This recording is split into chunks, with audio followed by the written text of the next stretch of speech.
국어의 기초대사량 업그레이드 프로젝트 국어 날다에 오신 걸 환영합니다. 저는 은나쌤이고요. 우리 이 강의는요. 국어의 기초대사량, 즉 기본 실력을 쑥쑥 올려드리는 그런 강의니까요. 혹시 OT 안 듣고 온 친구들 있다면 OT 듣고 오시고요. 교환 안 가지고 온 친구들 있다면 빨리 교환 가지고 오시기 바라겠습니다. 그리고 일단 우리 이 강의는요. 이렇게 시리즈로 문학, 비문학, 문법편으로 나눠져 있고 지금은 우리 비문학 듣고 있는데 사실 비문학은 문학이나 문법에 비해서 우리 친구들이 약간 소홀하기 쉬운 그런 단원인데 사실은 읽기 부분에 굉장히 중요하게 많은 부분을 차지하고 있는 파트이기 때문에 절대 소홀하면 안 된다는 거. 또 하나 좀 짧잖니? 그치? 다른 강의에 비해서. 그러니까 더 열심히 좀 들어주시면 좋을 것 같아요. 자, 그리고 뭐 OT는 듣고 오셔야 되겠지만 혹시라도 들었어도 잘 모르겠다는 친구들을 위해서 강의가 어떻게 진행되는지만 간단하게 1강이니까 설명드리면 이 강의는 걷다, 달리다, 날다 이렇게 세 파트로 나눠지는데요. 걷다 부분은 예열 파트라고 생각하시면 돼요. 오늘 어떤 내용 공부하는지 그리고 오늘 공부를 위해서 꼭 알아야 될 중요한 어휘는 무엇인지 알아볼 거고요. 알았으니까 달려야 되겠죠? 주요한 개념들 그리고 중학교 때 공부하게 되는 주요한 비문학 작품들을 한번 연습 삼아 공부하게 될 거고요. 달렸으니까 마지막 날아봐야 되겠죠? 그래서 날개 노트로 오늘 내용들 깔끔하게 정리하면서 이렇게 산뜻하게 마무리해보도록 할 겁니다. 우리 지금은 걷다 시간이죠? 그래서 오늘은 어떤 내용 배우냐? 바로 오늘은 비문학의 대표주자 설명문을 공부하도록 할게요. 그래서 설명문은 어떤 특성을 가지고 있는지 플러스로 설명 방식이라고 하는 또는 내용 전개 방식이라고 하는 이런 것들이 정말 중요하거든요. 요거 한번 우리 오늘 간단하게 알아보도록 하자고요. 자, 그리고 오늘의 주요한 어휘는요. 바로 설명문의 특성들을 좀 알려주는 그런 어휘라고 볼 수 있는데 자, 쉬운 성질이나 특성 요걸 우리가 평이성이라고 합니다. 여러분들 이번 시험 좀 평이했어 라고 하면 평범하고 쉬웠다라는 뜻이거든요. 맞아요. 평범하다 할 때 그 평자고요. 쉽다 할 때 그 이자야. 평범하고 쉽다라고 여러분 생각하시면 돼요. 자, 그리고 뚜렷하고 분명하다 이걸 우리가 명료성이라고 하는데요. 우리 남들에게 무엇인가를 설명할 때는 분명하게 설명해야 되겠죠? 명료성 기억해 주시고 사실 요거는 명료성과 좀 반대 개념이라서 우리 친구들이 그냥 알아두시라고 가져온 건데 바로 모호성입니다. 여러 가지가 뒤섞여 있어가지고 뭔가 알쏭달쏭하고 잘 모르겠을 때 쓰는 말이죠. 그래서 여기 모호성까지 우리 친구들 알아두시면 좋을 것 같아요. 자, 그러면 우리는 지금부터 설명문과 설명 방식 알아보도록 하겠습니다.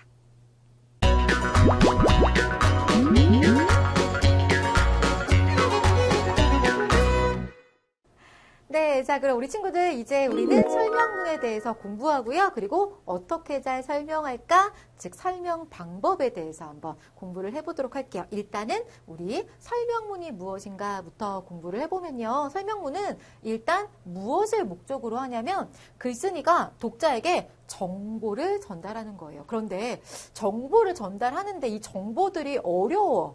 그 독자들이 이해 못해. 그러면 글쓴이는 뭐하러 이런 걸 쓰는 거니 도대체? 그치? 바로 독자들이 이 정보를 쉽게 이해할 수 있어야 되겠죠? 그래서 자, 어떤 사물, 대상, 지식 등에 관해서 독자들이 쉽게 이해할 수 있도록 체계적으로 풀어 쓴 글이 바로 설명문이다. 즉, 설명문, 정보 전달하고 독자들이 쉽게 이해할 수 있게 쓴 글이다. 알겠지? 두 개의 키워드, 정보 전달, 이해라는 거 기억해 두세요. 알겠죠? 어쨌거나 설명문은 이렇게 정보를 전달하는 글인데요. 그래서 이런 특성들을 가지고 있습니다. 일단 첫 번째, 사실성. 그래서 즉 아까 정보를 전달한다고 했는데 그 정보가 정확한 정보나 지식이어야 해요. 즉 사실에 근거한 거. 거짓이 아니라. 예를 들어서 얘들아. 은나쌤은 예쁘다. 이런 정보를 주는 게 아니라 뭐 은나쌤은 국어 선생님이다. 이런 정보를 줘야 되는 거죠. 그치? 미안해.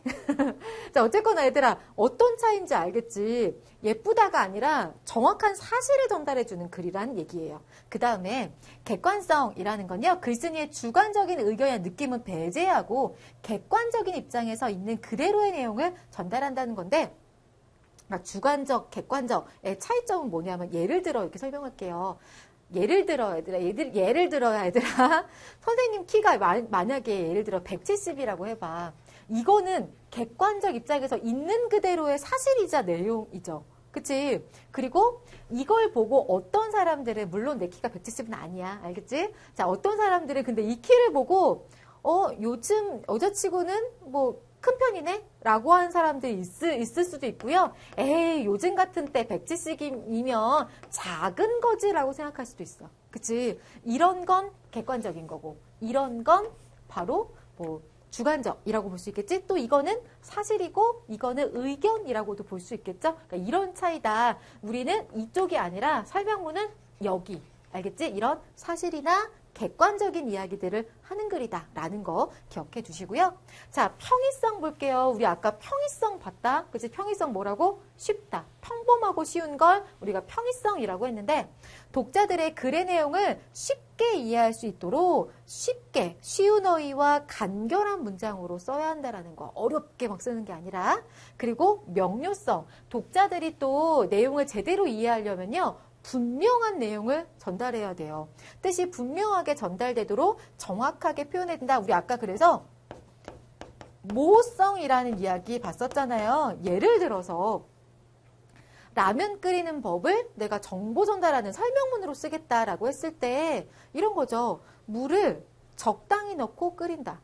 얘들아, 적당히라고 하면 알쏭달쏭하죠. 그치? 모호한 거야. 근데 설명문은 이렇게 하면 안 된다고요. 물을 뭐 500cc 넣고 끓인다. 뭐 이런 식으로 구체적이고 아주 정확하게 명료하게 밝혀줘야 한다라는 거고요.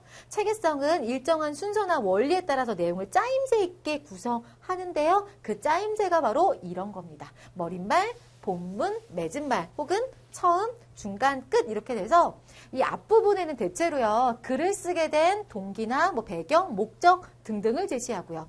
그리고 설명하고자 하는 대상, 내가 무엇에 대해 소개하겠다라고 밝히고요. 그리고 독자의 뭐 흥미와 관심을 유발하는 이런 내용들이 주로 들어가게 됩니다.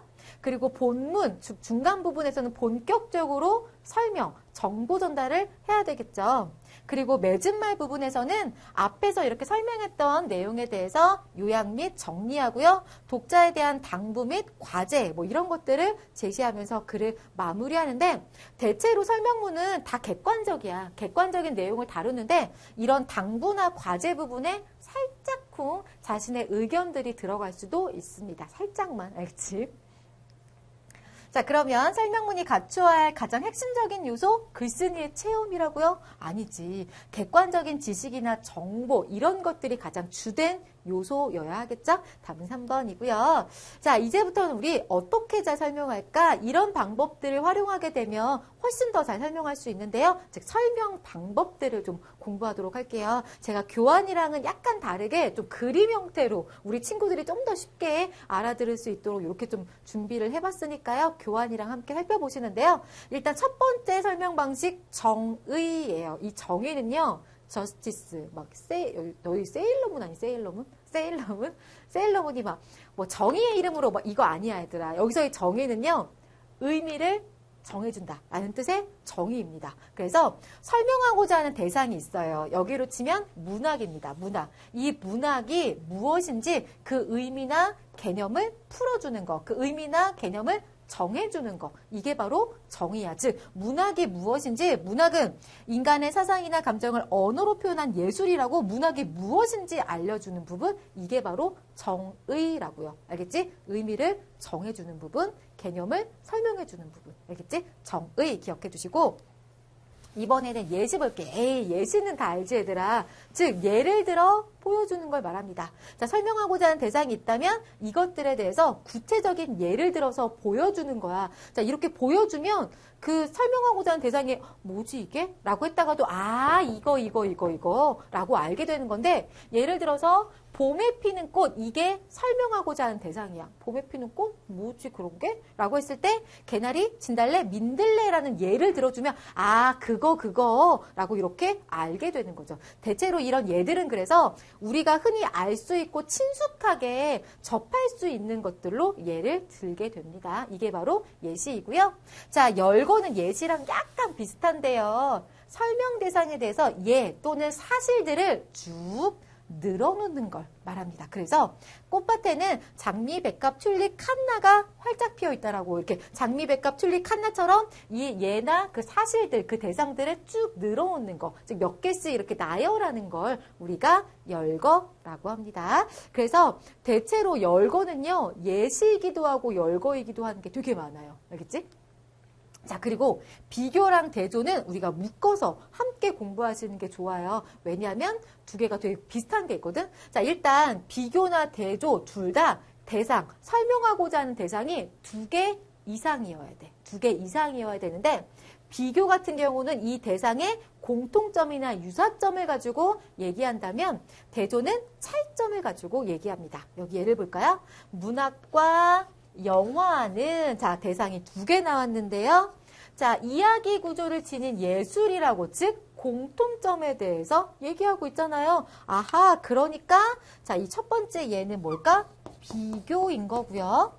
자 시는 운문문학, 자 소설은 산문문학 이런 식으로 운문, 산문 어때? 시와 소설의 차이점을 가지고 얘기했잖아요. 요런 걸 바로 대조라고 합니다. 2개 충분히 구분할 수 있겠죠? 어렵지 않지, 얘들아? 자, 그리고 이제 분류라는 걸 공부할 건데요. 바로 뒤에 배우는 분류와 분석. 분석은 약간 우리 친구들이 헷갈려하는 부분이야. 일단 다 분자, 분류건 분석이건 이게 한자로 나눌 분자거든요. 나눈다라는 의미를 가지고 있는데 약간 나누는 모습이 좀 달라요. 어떤 모습이냐? 이 분류 같은 경우는요. 일단 대상이 되게 많아. 대상이 되게 많은데 그 대상을 일정한 기준에 따라 종류에 따라서 즉 나누는데 나눈다기보다 묶어버린다라는 표현이 더 맞을 것 같은 느낌. 알겠지? 즉 같은 비슷한 애들끼리 묶어서 나누는 거. 이게 바로 분류가 되겠습니다. 그래서 시는 내용에 따라 정형시, 자유시, 산문시로 나눈다. 즉 시 안에 엄청나게 많은 시들이 있어요. 여러분이 알고 있는 뭐 진달래꽃, 돌담이 속삭이는 해발, 뭐 우리 지금 시 되게 많이 배웠잖아요. 엄마 걱정 뭐 등등등 엄청나게 많은 시들을 형식에 따라 이렇게 정형시, 자유시, 산문시로 묶어버리는 거. 알겠지? 이게 분류입니다. 반면에 분석이라고 하는 건요. 대상이 하나야 하나. 근데 이 대상이 너무 복잡한 거라 그래서 얘를 조각 나눕니다. 조각 그러니까 해부하듯이 나누는 거예요. 알겠지? 즉 구성 요소나 부분으로 나눈다라고 표현을 하는데요. 그래서 예를 들면 이 시계라고 하는 하나의 대상. 근데 얘가 되게 복잡하잖아. 그래서 얘를 하나하나 해부하는 거야. 초침, 분침, 시침, 태엽장치 이런 식으로 하나하나 나누는 거. 이게 바로 분석입니다. 분류와 분석의 차이점 알겠지? 분류는 많은 걸 종류별로 묶어버리는 거야. 비슷한 애들끼리. 분석은 하나를 조각 내는 거. 알겠지? 이런 식으로 두 개를 구분하시면 되겠고요. 이번에는 인과라고 하는 걸 배울게요. 인과는요. 인, 원인이고요. 과, 결과입니다. 인과. 그래서 자 원인과 결과의 형태로 문장을 구성했다면 즉 오늘은 비가 와서 원인, 땅이 질다 결과. 그래서 이런 식으로 구성하면 이게 인과이고요. 대체로 약간 뭐뭐 때문이다 뭐 이런 표현 나오잖아요. 대체로 인과예요. 알겠지? 자 이제 마지막 인용이라는 걸 볼 텐데요. 인용은요. 이 인자가요. 끌어당기다. 그리고 용은 쓰다라는 거야. 그래서 즉 남의 말이나 글을요. 자신의 말이나 글에다가 끌어다가 쓰는 거. 이걸 인용이라고 해요. 그래서 예를 보시면 협동을 강조하는 속담으로 배짓장도 맞들면 낫다. 이거 내가 한 말 아니지? 남이 한 말이지? 속담이지만 어쨌든 남이 한 말이잖아. 이 말을 끌어다가 내 글에 넣는 거. 이걸 인용이라고 합니다. 어때요? 괜찮나요? 자, 그러면 문제 볼까요? 자, 알맞지 않은 건데 열거는 여러 가지 예나 사실을 쭉 늘어놓는 거 맞습니다. 대조는 차이점을 바탕으로 설명하는 거 맞고요. 인과는 원인과 결과 맞네요. 자, 그리고 인용은 그치? 다른 사람의 말이나 자료를 끌어다가 가져와다가 쓰는 거 맞고요. 답은 5번이야. 대상을 그것을 이루는 구성 요소별로 나눈대요. 얘들아, 요소별로 부분으로 나누는 건 네, 분석이었고요. 분류는 뭐라고요? 분류는 종류별로 나눈다. 종류별로 묶는다. 알겠죠? 자, 이렇게 해서 우리 일단 설명문과 설명 방식에 대해서 간단히 살펴봤고요. 우리는 잠깐만 쉬었다가 요거 오늘 우리 지문이 촉각을 위해 존재한다고? 라고 하는 설명문을 좀 공부해 보도록 할게요. 네, 자, 그럼 우리 지금부터 한번 일단은 글의 짜임부터 간단하게 보고 넘어갈게요. 설명문이니까 처음, 중간, 끝 또는 머릿말, 본문, 맺은말 이렇게 구성 단계가 짜여져 있는데 한 번 생겨나면 절대 변하지 않는 지문의 특성과 역할에 대해 알아보고자 한다. 즉, 아하, 설명하고자 하는 대상이 뭐다? 바로 이 손가락에 있는 이런 지문들 있지, 지문. 요거에 대해서 설명하는 거구나 라고 미리 앞에서 알려주면서 특히나 중간 부분에는 그래서 지문이 무엇인지, 지문엔 어떤 특성이 있는지, 지문은 어떤 역할을 하는지 이 세 가지에 대해서 얘기를 할 거래요. 그래서 우리도 이 글을 읽으면서 이 세 가지의 좀 주요한 내용들을 좀 파악해가면서 읽으면 좋겠죠? 자, 그리고 끝부분에서는 이런 손이 가진 섬세한 기능을 이해하기 위해서 지문에 대한 연구가 계속해서 진행 중이다라고 하면서 이야기를 마무리하게 됩니다. 이것도 참고하시고요. 자, 역시 설명문이고 지문의 특성과 역할, 이게 주제가 되겠고요. 설명문의 일반적인 구성 단계에 맞추어서 체계적으로 설명하면서 다양한 설명 방법을 활용하고 있다라는 거. 그래서 우리도요. 계속 읽으면서 여기에는 어떤 설명 방법이 쓰였어. 여기는 어떤 설명 방법이 쓰였어. 라고 이렇게 좀 보시면서 가보도록 할게요. 우리 설명 방법은요. 혹은 내용 전개 방법이라고도 불리는데요. 어쨌든 이런 식으로 정말 계속해서 나오니까 우리 꼭 알아두자고요. 알겠지? 자, 첫 문장부터 유일하게 지워지지 않는 서명은 사람의 지문이다. 라고 이렇게 이거 미국의 소설가 마크 트웨인이 한 말이래요. 마크 트웨인이 한 말을 끌어다가 쓰고 있네요. 즉 인용이구나 라는 거 알 수가 있죠. 나이가 들면서 그치 얼굴은 변해도 지문은 한 번 생겨나면 안 바뀐다. 그래서 우리가 왜 무슨 이렇게 범죄 수사물 같은 거 보면 이렇게 지문으로 범인 잡고 막 이러잖아. 안 변하니까. 변한다면 그걸로 사람을 이렇게 잡고 이러면 안 되겠죠. 그치? 그래서 그런 거구나. 이 글에서는 이렇게 사람마다 고유하게 나타나는 지문의 특성은 무엇이고 지문은 어떤 역할을 하는지에 대해서 알아보겠다라는 거죠. 아하, 지금부터 그러면 무슨 얘기하겠다? 지문의 특성과 지문의 역할에 대해서 설명하겠다라고 즉 밝혀주는 거죠. 즉 처음 부분의 역할인데 이렇게 처음 부분에서는 독자에게 앞으로 설명하고자 하는 거를 구체적으로 제시한다라는 거. 즉 설명할 대상을 소개하면서 구체적으로 알려준다라는 거 기억해 주세요. 그래서 가의 역할은 그치? 설명할 대상을 소개하고요. 글쓴이의 의견을 살짝 덧붙일 수 있는 건 끝부분. 그것도 살짝. 그 다음에 전체 내용 요약하는 것도 끝부분. 대상을 구체적으로 서술하는 건, 설명하는 건 중간, 그리고 앞으로 해결해야 될 과제를 제시하는 것도 살짝, 이거 너무 많이 하면 안 돼. 끝부분. 이렇게 돼야 되겠죠? 어쨌든 답은 1번이 되겠습니다. 자, 그럼 이제 우리 중간 부분 볼게요. 사람의 손바닥, 발바닥 등에는 작은 산과 계곡 모양의 이런 선들로 이루어진 무늬가 있다. 이러한 피부의 무늬는 무늬가 있는 위치에 따라서 손가락에 있는 지문, 손바닥에 있는 걸 장문이라고 하네요. 발바닥에 있는 걸 종문이라고 한대요. 얘들아 그러면 느낌이 왔니? 얘들아 느낌이 왔니? 자, 피부에 무늬가 있는데요. 이 피부에 무늬가 엄청 많은데 손가락에 있는 것들을 모아서 지문, 손바닥에 있는 걸 모아서 장문, 발바닥에 있는 걸 모아서 종문. 즉 피부에 무늬를 엄청 많은 것들을 묶어버린 거죠. 그치? 이거 뭐라고? 분류가 되겠네요. 이 중에서 지문은 손가락 안쪽 끝에 있는 피부의 무늬나 그것이 남긴 흔적을 말한다라고. 자, 지문이 무엇인지 설명해주고 있죠? 지문의 개념, 지문의 정의가 되겠습니다. 그래서 이렇게 중간 첫 번째선 지문의 개념 설명하고 있고요. 이제 얘들아 지문의 특성에 대해서 얘기하겠지. 우리 아까 글에 짜임 봤을 때. 자, 지문은 얘들아 태아는 엄마 뱃속에 있는 아기를 태아라고 하는데요. 이 태아가 4개월에서 6개월에 접어들면서 만들어준대요. 되게 일찍 만들어주는 거구나. 그 형태는 되게 유전자에 의해 결정된대요. 즉 뭐에 의해서? 유전자에 의해서. 하지만 엄마 뱃속에서의 태아의 위치나 태아가 받는 압력 이런 것 등도 지문의 모양이 만들어지는데 영향을 준대요. 결국 지문의 모양은 유전자 그리고 태아의 위치, 태아가 받는 압력 이 세 가지에 의해서 형성되는구나 라는 거 알 수가 있죠. 자, 그래서 유전자가 같은 일란성 쌍둥이, 그쵸? 일란성 쌍둥이 유전자가 같거든요. 그럼에도 불구하고 태아의 위치나 태아가 받는 압력이 다르기 때문에 달라질 수밖에 없다는 얘기야. 아하, 그러니까 결국에는 사람이란 사람들은 다 다를 수밖에 없겠다. 그지?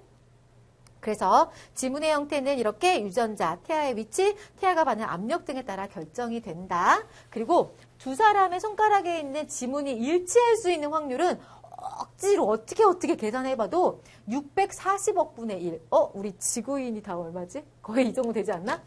자, 즉 전 세계에서 지문이 같은 사람은 없다라고 해도 과언이 아니다. 지나친 말이 아니다라고 하고 있습니다. 심지어 한 사람의 맞아요. 왼손과 오른손 지문도 달라요. 지문의 이러한 특성 때문에 최근에는 범죄 수사나 신분하기를 위한 보안 기술에 지문이 적극적으로 활용되고 있죠. 그래서 지문의 특성은 이런 거에 의해서 형태가 결정되고 지문이 같은 사람은 없다라는 거. 자, 얘들아, 지문의 개념, 지문의 특성, 이번에는 지문의 역할이 나와야겠네요. 지문은 근데 진짜 왜 있는 걸까? 어떤 일을 할까, 얘네들은? 자, 사람마다 다른 이유는 태아의 위치가 다르고 유전자가 다르고 태아가 받는 압력이 달라서 맞는데요. 뭐 같은 엄마에게 자라지 않아서 뭐 이거 아니지, 얘들아? 그러면 이제 지문은 어떤 역할을 할까? 지문이 있는 동물들의 특성을 생각해보면 이에 대한 단서를 얻을 수 있대요. 대부분의 동물은 지문이 없지만 영장류는 지문을 가지고 있대요. 이 영장류는요, 인간과 비슷한 그러니까 유전자상으로 인간이랑 되게 유사한 그런 유전자를 가지고 있는 동물들을 영장류라고 많이 부르게 됩니다. 사실은 영장류는 영혼이 있다라고 해서 영장류라고도 하는데요. 어쨌거나 얘들아, 대부분의 동물은 지문이 없어요. 하지만 영장류는 있어요. 어때? 두 대상의 차이점을 가지고 얘기했죠? 대조. 자, 대표적인 영장류에는요, 침팬지, 오랑우탄, 고릴라, 뭐 이런 애들인데, 자, 지문이 있대요. 그럼 얘들아, 대표적인 영장류, 영장류가 뭐지? 몰라. 근데 이것에 대해서 뭐 해준 거야? 바로 예를 들어주고 있는 거죠. 게다가 침팬지, 오랑우탄, 고릴라라고 쭉 늘어놓기까지 했습니다. 그래서 예시와 열거가 2개 다 쓰였다. 자, 그리고 영장류 이외에 유대류에 속하는 코알라도 지문이 있대요. 영장류와 코알라의 공통점은 이렇게 그러고 보니까 자, 코알라도 어때? 나무 등을 잡죠. 그래서 사람처럼 손을 이용해 나무 등을 잡는다는 것이다 라고 해서 영장류, 코알라 두 대상의 공통점에 대해서 얘기하고 있네요. 비교. 그치? 그렇다면 지문이 손가락과 물체 표면의 마찰력을 높여서 미끄럼을 방지함으로써 무언가를 더 단단히 붙잡도록 하는 역할을 하고 있다는 말이 된다. 아하, 지문이 하는 역할이 이거구나. 즉, 우리가 이런 물건을 잡을 수 있는 건 바로 지문 때문인 거야. 이 지문이 마찰력을 높여서 이거 잡을 수 있게 하는 거죠. 만약에 지문이 없다면 그냥 미끄러워서 쭉 떨어질 수밖에 없다라는 거죠. 그치? 신기하네요. 이게 별거 아닌 것처럼 보였는데 다 이런 역할을 하고 있었네.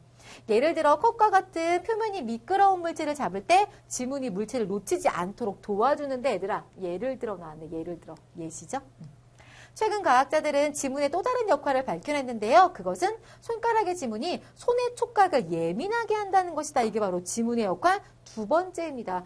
이거 딱 본 생각나는 게 얘들아, 우리 약간 시각장애인 분들은 글을 못 보니까 이렇게 손으로 이렇게 해가지고 이렇게 글을 읽잖아요. 점자책을 읽잖아요. 그런 것도 보면 손의 어떤 지문들이 굉장히 손이 감각이 되게 예민하구나라는 걸 알 수 있는데 바로 누가?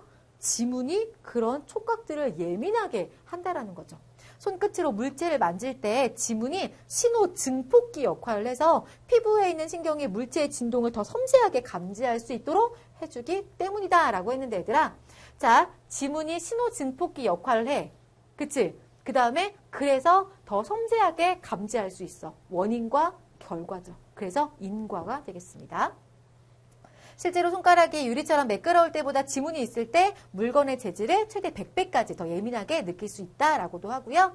보통 사람들은 지문이 있으면 됐지, 뭐 물건을 단단하게 붙들기 위해서 뭐 어떻고, 촉각을 예민하게 하기 위해서 뭐 어떻고, 이런 거 뭐하러 이렇게 연구하고 그러니 뭐 이런 의미를 가질 수도 있다라는 거야. 그런데 과학자들은 아니다. 지문의 역할을 보다 정확하게 이해하는 게 의수. 우리 의수는요, 가짜 손 같은 걸 말하는 거지. 우리 손이나 팔이 이렇게 뭔가 절단되거나 이런 사람들이 대신 이렇게 끼는 그런 가짜 손을 우리가 의수 뭐 이렇게 얘기하는데, 생각해보니까 그러네요. 이 지문에 대한 연구를 열심히 해서 이 의수에 지문과 같은 이런 것들을 넣는다면 이런 분들이 굉장히 일상생활을 우리와 똑같이 할 수 있게 되는 거잖아요. 그치? 그래서 이런 의수나 로봇 손의 기능을 진짜 손의 수준으로 끌어올리는 데 도움이 된다고 말한대요. 누가? 과학자가. 즉, 내가 한 말이 아니라 누가 한 말이야? 과학자가 한 말이네요. 끌어다가 썼으니까 인용입니다. 사람의 손처럼 물건을 만지고 잡으며 감각을 느끼게 하는데 지문이 그만큼 중요한 열쇠라는 이야기다. 라고 해서 지문의 역할, 무언가를 단단히 잡을 수 있게 하고요. 촉각을 예민하게 한다. 자, 그래서 요거 잠깐 보고 갈게요. 자, 대표적인 영장류인 침팬지, 오랑우탄, 고릴라. 뭐라고 얘들아? 대표적인 영장류를 예를 들어주고 있고요. 그리고 침팬지, 오랑우탄, 고릴라라고 열거하고 있죠. 그리고 여기 예를 들어 있네. 뭐라고? 예시. 아하, 답은 그러니까 공통 예시네요. 그치? 그 다음에 지문의 고유한 역할, 물체의 재질을 예민하게 느끼게 하고요. 마찰력 높이고요. 단단히 붙잡도록 하고요. 미끄러지는 걸 방지하지만 지문 자체가 진짜 손의 수준으로 끌어올리는 건 아니죠. 그치? 답은 그래서 5번입니다. 자, 이제 우리 끝부분이에요. 지금까지 지문에 대해서 알아보았다. 그치? 우리 지금까지 배웠던 내용들 이렇게 정리하는 거죠. 인류가 다른 동물보다 뛰어난 이유 중에 하나는 바로 이 손을 사용할 수 있는 능력이 있기 때문인데, 그리고 사람 손이 가진 특별한 기능을 이해하려면 바로 이 지문의 역할도 빼놓을 수 없다. 지문에 대한 연구를 통해서 손이 가진 섬세한 기능을 온전히 이해하기 위한 노력은 지금도 진행 중이다. 라고 이렇게 마무리하고 있습니다. 그래서 지금까지 내용을 요약했고요. 뭐 앞으로의 과제나 글쓴이의 의견을 살짝 덧붙이고 있습니다. 이렇게 해서 우리 오늘 국어 날다 내용은 다 봤고요. 우리 빨리 날개 노트로 오늘 내용들 정리해 보도록 할게요.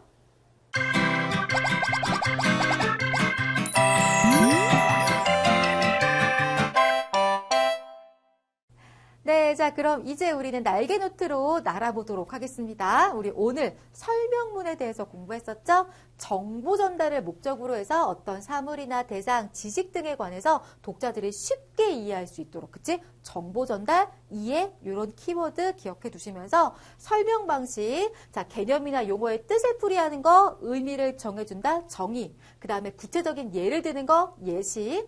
예나 사실을 쭉 늘어놓는 거, 열거. 그 다음에 두 개를 공통점을 중심으로 견주는 거, 비교. 차이점을 중심으로 설명하는 거, 대조. 비교랑 대조는 묶어 놓으셔야 되겠죠? 그 다음에 대상을 일정한 기준에 따라 나누는 걸 분류. 그 다음에 구성 요소로 나누는 거, 분석. 그 다음에 남의 말이나 글을 끌어오는 거 인용이고요. 원인과 결과, 인과 이렇게 기억해 두세요. 어쨌거나 이거 너무너무 중요하다고 기억해도. 그리고 오늘 우리 지문이 촉각을 위해 준비한다고 라고 하는 작품을 공부해 봤는데요. 거기서 나오는 요 설명 방법들 한번 다시 한번 복습해 볼까요? 유일하게 지워지지 않는 서명은 사람의 지문이다 라고 해서 바로 마크 트웨인이 한 말을 끌어다가 쓴 거지. 인용. 자, 피부의 무늬를 지문, 장문, 종문으로 네, 이렇게 종류별로 나눴습니다. 분류. 지문은 손가락 안쪽 끝에 있는 피부의 무늬나 그것이 남긴 흔적을 말한다고 지문의 개념을 풀어주고 있죠. 정의. 대부분의 동물은 지문이 없지만 영장류는 있다. 차이점이네요. 대조. 대표적인 영장류인 침팬지, 오랑우탄, 고릴라 등은 지문이 있다라고 대표적인 영장류의 예를 들어주고 그 예들을 쭉 늘어놓았죠. 예시와 열거. 영장류와 코알라의 공통점이래요. 두 개의 공통점 비교. 자, 손끝으로 물체를 만질 때 지문이 신호증폭기 역할을 해서 피부에 있는 신경이 물체의 진동을 더 섬세하게 감지할 수 있다. 원인과 결과지 인과. 이렇게 해서 여러분들이 설명 방식 좀 잘 알아두시면 좋겠습니다. 자, 어쨌든 오늘 얘들아 설명 방식 이거 정말 기본 베이스니까요. 꼭 알아두시고 다음 시간에는 역시나 비문학의 또 대표 주자라고 할 수 있어요. 설명문과 논설문, 즉 논설문을 한번 공부해 보도록 할게요. 첫 번째 시간 수고 많았어요.